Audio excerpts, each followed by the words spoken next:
Hi friends, ఇట్లా మీ రాయలసీమ సీనుగాడు. మేము కోసువారిపల్లెకు బ్రహ్మోత్సవాలు టీటీడీ వెంకటేశ్వర స్వామి కోసువారిపల్లి బ్రహ్మోత్సవాలకు వెళ్తుంటే బ్రహ్మోత్సవాలకు వెళ్తుంటే పోయే మార్గంలో ఇక్కడ పాండవ అడుగు పుణ్యక్షేత్రం అని బోర్డు చూసి ఇక్కడ ఆగినాము. చూడండి మీరే, ఇక్కడ బోర్డు కూడా భీముని అడుగు పుణ్యక్షేత్రము అని ఉన్నది. ఈ బోర్డు చూసి మేము ఇక్కడ ఆగినాము.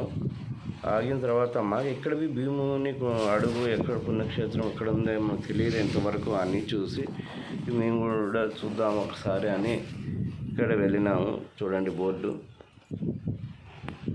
ఇక్కడ చూసిన తర్వాత మాకు కూడా అనిపించింది, చూద్దాము మనం కూడా అని.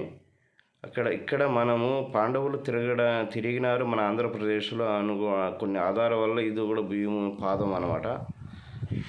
ఈ పాదాన్ని చూసానంటే ఇంత పెద్ద పాదమా అని అనిపించింది. చూడండి, భీముని పాదము. భక్తులు అందరూ వచ్చి టెంకాయలు మామూలుగా ఫోటోలు సెల్ఫీలు అన్నీ తీసుకుని వెళ్తున్నారు.